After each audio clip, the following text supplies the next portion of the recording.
The MARC train has a top speed of 125 miles per hour, and Baltimore and DC are 40 miles apart.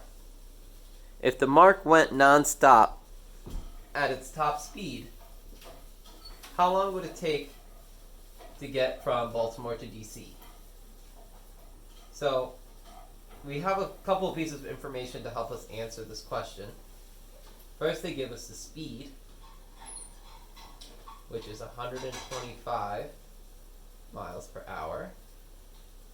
Next, they give us the distance, which was 40 miles. But the part they didn't give us and they want us to figure out is the time. How long does it take to get from DC to Baltimore? Or Baltimore to DC? So to solve this question, we're going to use our relationship that we've been learning about for the past few days. It's that speed is equal to the change in distance over the change in time. And now we're going to plug in the information that we have into our relationship. So for S, we're going to plug in 125.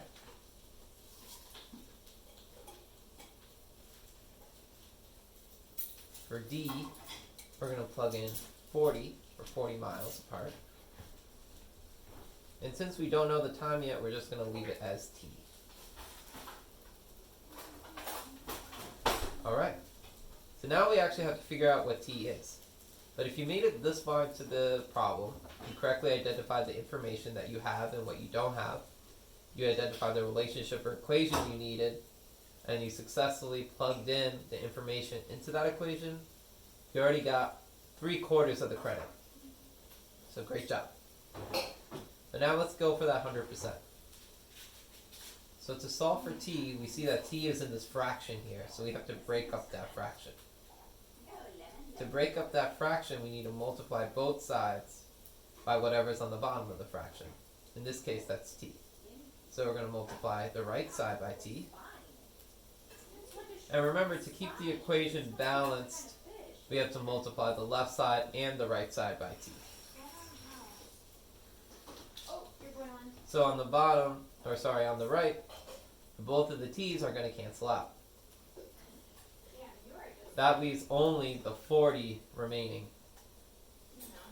We're going to bring that 40 down, and we don't have to worry about anything else on the right side.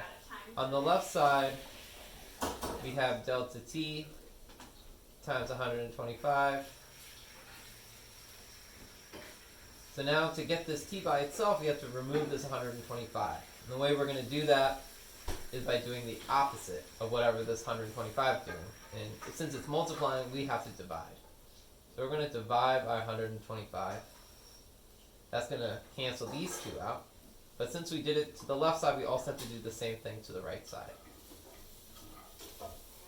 Okay. So now we write down what we have left, which is now just delta T equals 40 divided by 125. So I'm going to let you guys do that final step of this division here, 40 divided by 125, to get that final answer. You're going to write your answer in the last box, delta T equals. And then make sure you include your units. So in this case, the units would be hours. Alright, good luck.